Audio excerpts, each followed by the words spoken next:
Welcome back to my channel. ఈరోజు ధ్రువ చరిత్ర అనే కథ వినండి. స్వయంభువ మనువుకు శతరూప అనే భార్య వలన ప్రియవ్రతుడు, ఉత్తానపాదుడు అని ఇద్దరు కుమారులు కలిగారు. వారిలో ఉత్తానపాదునికి సునీతి, సురుచి అని ఇద్దరు భార్యలు. పెద్ద భార్య సునీతి కొడుకు ధ్రువుడు, చిన్న భార్య సురుచి కొడుకు పేరు ఉత్తముడు. ఉత్తానపాదునికి చిన్న భార్య సురుచి మీద మిక్కిలి ప్రేమ. దానితో పెద్ద భార్యను సరిగ్గా పట్టించుకునేవాడు కాదు. ఒకనాడు ఉత్తానపాదుడు ఉత్తముడిని తన తొడలపై కూర్చుండబెట్టుకుని ఆడిస్తున్నాడు. అప్పుడు ధ్రువుడు కూడా తన తండ్రి తొడలపై కూర్చోవాలని ప్రయత్నించాడు, కాని తండ్రి దగ్గరకు తీసుకోలేదు. అప్పుడు సురుచి గర్వంగా సవతి కొడుకును చూచి ఇలా అన్నది: నా కడుపున పుట్టిన వాడే తండ్రి ఒడిలో కూర్చునే అర్హుడు. వేరొకరి గర్భాన పుట్టిన నీకు ఆ అదృష్టం లేదు. నీవు విష్ణుదేవుని ప్రార్థించి నా కడుపున పుట్టేటట్లు కోరుకో. అప్పుడు నీ కోరిక నెరవేరుతుంది. పినతల్లి సురుచి మాటలు ధ్రువుడు భరించలేకపోయాడు. ఆమె చెప్పిన మాటలు మనస్సుకు గుచ్చుకున్నాయి. బిగ్గరగా ఏడుస్తూ కన్నతల్లి దగ్గరకు వెళ్లాడు. ఆమె కుమారుని బుజ్జగించి విషయం తెలుసుకుంది. సవతి మాటలకు ఆమె కూడా కుమిలిపోయింది. తరువాత కుమారునితో ఇలా అన్నది: నాయనా, ఏడవకు. పూర్వజన్మలో చేసిన పాపం మనం అనుభవించక తప్పదు. మీ నాన్నగారు నన్ను దాసీలాగా కూడా చూడటం లేదు. నీ సవతి తల్లి చెప్పినట్లు ఏ దిక్కు లేనివానికి ఆ శ్రీహరియే దిక్కు. మీ తాతగారైన స్వయంభువ మనువువలే ఆ దేవదేవుని పాదాలను ఆశ్రయించు. నీ కోరికలన్నీ నెరవేరుతాయి. తల్లి మాటలు విన్న ధ్రువుడు తన మనస్సు దృఢపరచుకుని రాజ్యం వదిలి బయటకు వచ్చాడు. దివ్యదృష్టితో ఈ విషయం తెలుసుకున్న నారద మహర్షి అతని దగ్గరకు వచ్చి ఆశీర్వదించి ఇలా అన్నాడు: కుమారా, మానవులకు సుఖాలు మరియు బాధలు దైవ సంకల్పం వల్లనే కలుగుతాయి. మీ తల్లి చెప్పిన యోగా మార్గం అతి కఠినమైనది. నీవు ఆటపాటలతో గడపాల్సిన పసివాడివి. ఈ ప్రయత్నం విరమించుకో. మోక్షం మీద కోరిక ఉంటే ముసలితనంలో ప్రయత్నించవచ్చు. నారదుని మాటలు విన్న ధ్రువుడు ఇలా అన్నాడు: స్వామీ, ఇతరులెవరూ పొందని స్థానాన్ని పొందాలని ఆశపడుతున్నాను. నాకు చక్కని ఉపాయాన్ని ఉపదేశించండి. ధ్రువుని మాటలు విన్న నారదుడు, నిన్ను ఆ నారాయణుడే మోక్షమార్గాన్ని పొందడానికి ప్రేరేపించి ఉంటాడు కాబట్టి ఆ మహానుభావుణ్ణి సేవించు. యమునా నది ఒడ్డున ఉన్న మధువనానికి వెళ్లి స్థిరమైన మనస్సుతో శ్రీహరిని ధ్యానించు అని చెప్పి ఓం నమో నారాయణాయ అనే నారాయణ మంత్రాన్ని ఉపదేశించాడు. అప్పుడు ధ్రువుడు నారదునకు ప్రదక్షిణం చేసి నమస్కరించి మధువనానికి బయలుదేరి వెళ్లాడు. తరువాత నారదుడు ధ్రువుని తండ్రి అయిన ఉత్తానపాదుని దగ్గరకు వెళ్లాడు. రాజు చేసిన పూజలు అందుకొని ఉన్నతాసనం పైన కూర్చొన్న తరువాత, రాజా, నీ మొహం వాడిపోయి ఉంది. నీ విచారానికి కారణం ఏమిటి అని అడిగాడు. అందుకు ఉత్తానపాదుడు, నా 5 ఏండ్ల కుమారుని నేను అవమానించాను. అందుకు వాడు అలిగి తల్లితో పాటు వెళ్ళిపోయాడు. వాడు ఏమైనాడో అనే బాధతో దుఃఖిస్తున్నాను. నా చిన్న భార్య మీద ప్రేమతో ఈ దుర్మార్గపు పని చేశాను. అప్పుడు నారదుడు, రాజా, నీ కుమారుణ్ణి నారాయణుడు రక్షించాడు. ధ్రువుడు విష్ణుదేవుని సేవించి సమస్త దిక్పాలకులు పొందలేని నిత్య పదాన్ని పొందుతాడు. తొందరలోనే నీ దగ్గరకు వస్తాడు. నీ కీర్తిని కల్పాంతం వరకు ఉండేటట్లు చేస్తాడు అని చెప్పి నిష్క్రమించాడు. ధ్రువుడు మధువనంలో ప్రవేశించి యమునా నదిలో స్నానం చేశాడు. ఏకాగ్ర దృష్టితో సకల సృష్టికి కారణమైన భగవంతుని ధ్యానించాడు.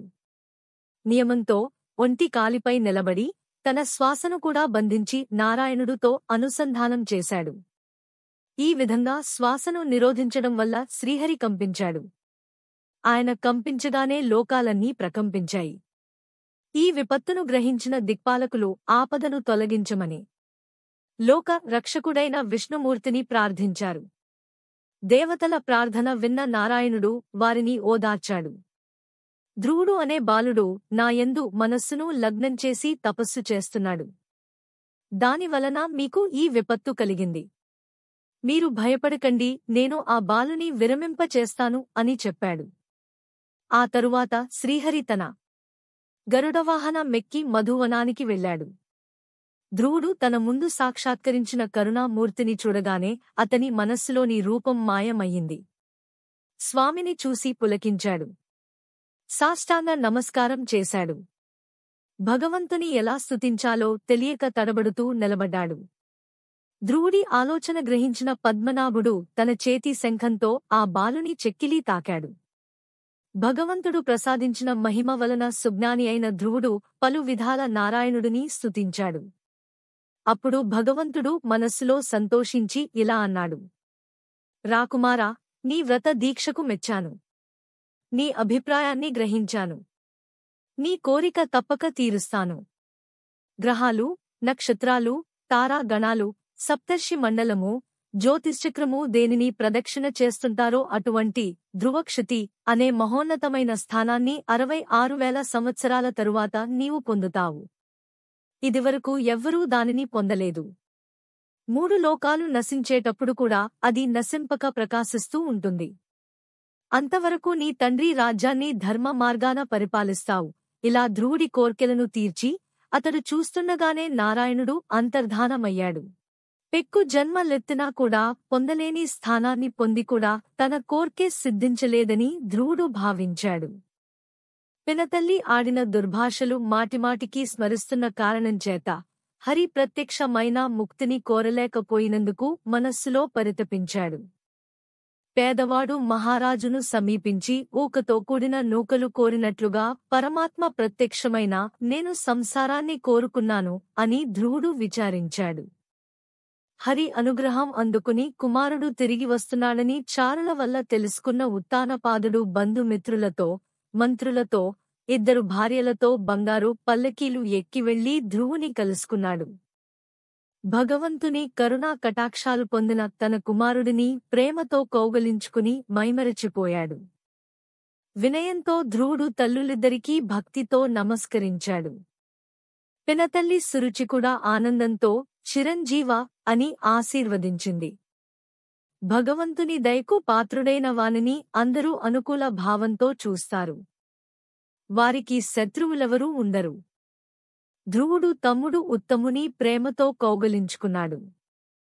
తల్లి సునీతి ప్రేమాభిమానాలు పొంగిపొర్లగా తన కొడుకును దగ్గరకు తీసుకుని వాని స్పర్శతో ఇన్నాళ్లు తను పడిన బాధని మరచిపోయింది. అప్పుడు దేవేంద్రుడు స్వర్గంలో ప్రవేశించినట్లుగా ధ్రువుడు తిరిగి రాజభవనంలో ప్రవేశించాడు. కొన్ని సంవత్సరాల తర్వాత తనకు ముసలితనం వచ్చిందని తెలుసుకుని రాజర్షి ఉత్తానపాదుడు నవయవ్వనవంతుడైన ధ్రువునకు పట్టాభిషేకం చేసి తపోవనానికి వెళ్ళిపోయాడు.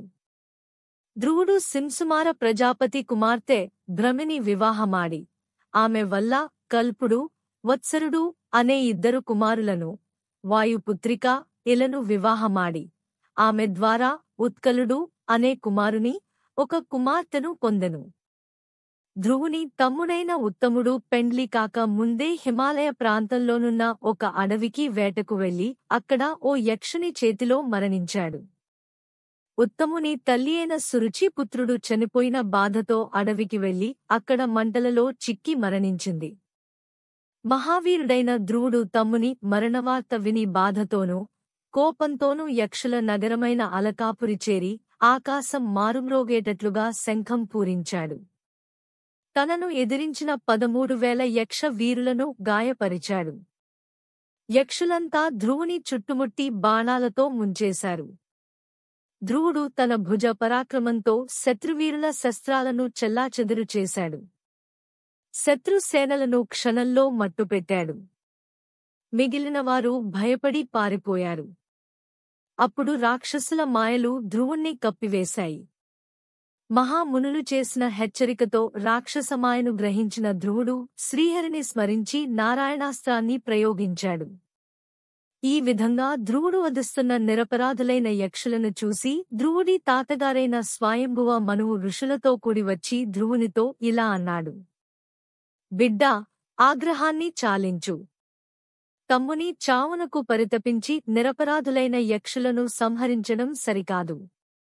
నువ్వు మన వంశంలో పుట్టిన పుణ్యాత్ముడివి.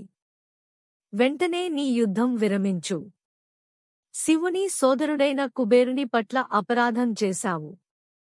ఆయనను ప్రార్థించు, అని చెప్పి నిష్క్రమించాడు.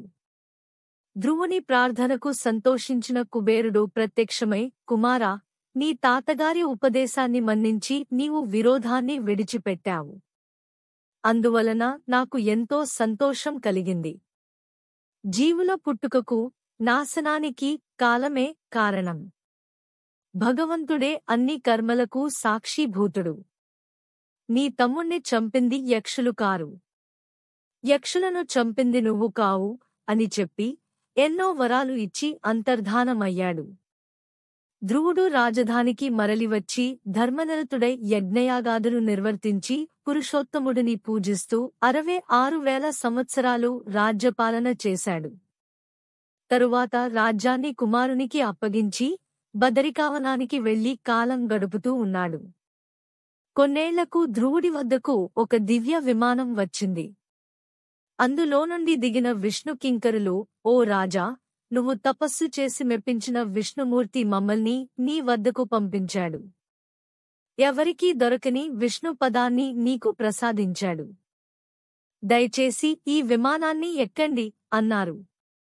ధ్రువుడు ఆ రథం ఎక్కబోతూ తల్లిని విడిచి వెళ్తున్నందుకు విచారించాడు. ఇది గ్రహించిన కింకరులు అప్పటికే ముందు భాగంలోనున్న సునీతిని చూపించారు. ధ్రువుడు పరమానందభరితుడై తల్లితో కలిసి విష్ణు భక్తులు మాత్రమే చేరుకోగలిగిన దివ్య పదమైన ఆ విష్ణు పదాన్ని చేరుకున్నాడు. ఇలా ధ్రువుడు చేరుకున్న విష్ణుపదం కాంతిమయమైనది. ఆ కాంతి ముల్లోకాలకు విస్తరిస్తుంది. ఈ ధ్రువ చరిత్ర అతి పుణ్యమైనది. ఈ ధ్రువోపాఖ్యానాన్ని త్రికాలాలలో, పుణ్యదినాలలో భక్తిశ్రద్ధలతో పఠించినా, విన్నా ఉత్తమ గతి మరియు శ్రీహరి అనుగ్రహం లభిస్తాయి. సర్వం శ్రీకృష్ణార్పణమస్తు. సర్వే జనా సుఖినో భవంతు. లోకా సమస్త సుఖినో భవంతు. ఓం శాంతి శాంతి శాంతిః. స్వస్తి. ఈ కథ విన్నవారికి ఆ శ్రీహరి కృపా కటాక్ష సిద్ధిరస్తు. Thank you for watching. మీరు ఈ కథ విన్నారు కదా, నచ్చితే లైక్ చేయండి, షేర్ చేయండి, నా ఛానల్ని సబ్స్క్రైబ్ చేయండి. Thank you for watching.